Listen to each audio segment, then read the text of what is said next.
آقا نے اپنے صحابہ سے کہا اللہ نے اپنے بندے کو اختیار دیا ہے کہ دنیا چاہے تو دنیا لے لو یا اپنے رب کے پاس جو چاہے وہ لے لو.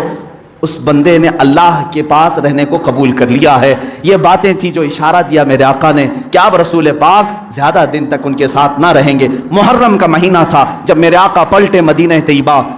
بیماری نے جکڑ لیا. سفر کا مہینہ پورے علالت میں گزرا.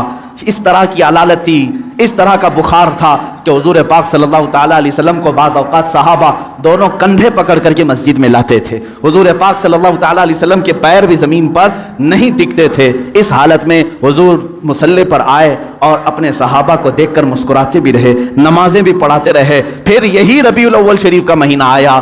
یہ 11ویں ہجری تھی جب 12 ربیع الاول تھی. بعض روایات میں 13 ربیع الاول ہے, یعنی کل آنے والا جو دن ہے. اللہ کے حبیب صلی اللہ تعالیٰ علیہ وسلم نے سب کو جو وصیتیں کرنی تھی وہ وصیتیں فرمائی. ماں عائشہ صدیقہ کے حجرے میں آرام کرتے رہے. اللہ کے نبی صلی اللہ تعالیٰ علیہ وسلم کو بخار شدت کا تھا. بار بار مسواک طلب کرتے تھے یا پانی کے چھینٹے چہرے پر مارتے تھے اور پھر کہتے تھے یہ سکرات, یہ نزع کا وقت کتنا شدید ہوتا ہے, کتنا شدید ہوتا ہے. ماں عائشہ کہتی ہیں اچانک میں نے دیکھا دروازے پر کسی کی دستک ہو رہی ہے. میں نے کہا اللہ کے رسول آرام کر رہے ہیں. حضور نے فرمایا عائشہ وہ کوئی اور نہیں ملک الموت عزرائیل ہے. وہ کسی کے آنے کے لیے اجازت نہیں مانگتا. آج مجھ سے اجازت لے رہا ہے, اس کے بعد پھر کسی سے نہیں لے گا. ملک الموت حجرے پاک میں داخل ہوئے. حضور پاک صلی اللہ تعالیٰ علیہ وسلم ماں عائشہ صدیقہ کے زانوں پر سر رکھ کر آرام کر رہے ہیں. ملک الموت نے اجازت طلب کی. آقا حکم ہو تو آپ کی روح پاک کو میں نکالوں, اللہ کے حضور لے جاؤں, آپ کے رب اعلیٰ کے جلوں میں لے جاؤں. رسول پاک صلی اللہ علیہ وسلم نے اس سے پہلے جانتے ہو کیا پوچھا تھا؟ میرا دل درد کرتا ہے. ملک الموت سے صرف اتنا پوچھا, یہ وہ وقت ہوتا ہے نزع کا وقت جس وقت باپ اپنے بیٹے کو بھول جاتا ہے, بھائی بہنوں کو بھول جاتا ہے, بلکہ اکثر تو لوگوں کو اپنا نام تک یاد نہیں ہوتا. سکرات کے وقت جاؤ لوگوں کے بستروں کے پاس, ہم کلمہ پڑھاتے رہتے ہیں, کلمہ آتا نہیں, لوگ بول نہیں پاتے. یہ وہ حالت ہوتی ہے نزع کی.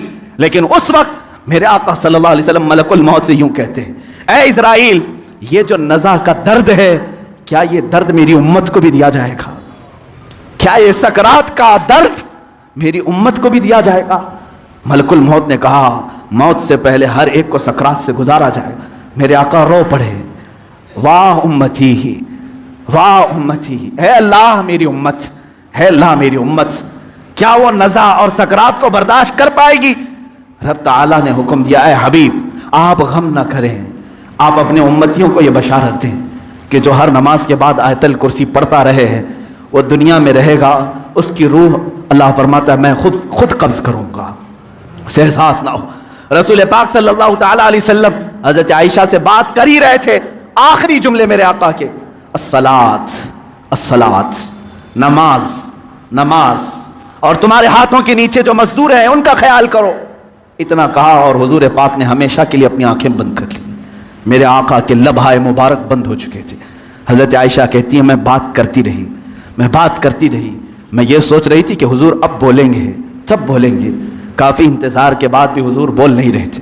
اب وہ کبھی نہیں بولنے والے تھے ظاہری الفاظ سے. اچانک ابو بکر صدیق حجرے میں آئے.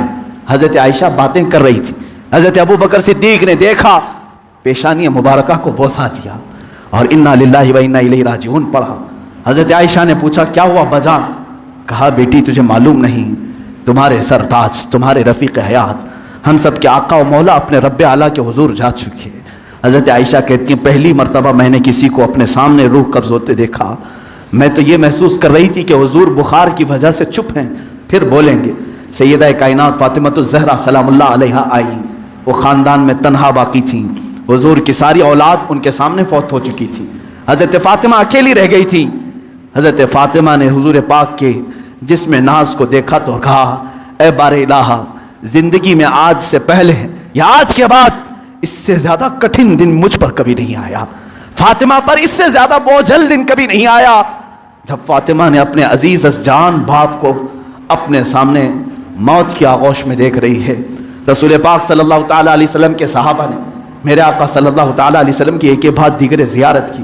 صحابہ کی کیا کیفیت رہی, 14 صدیوں کے بعد آج ہم روتے ہیں میرے آقا کی وفات کو سن کر.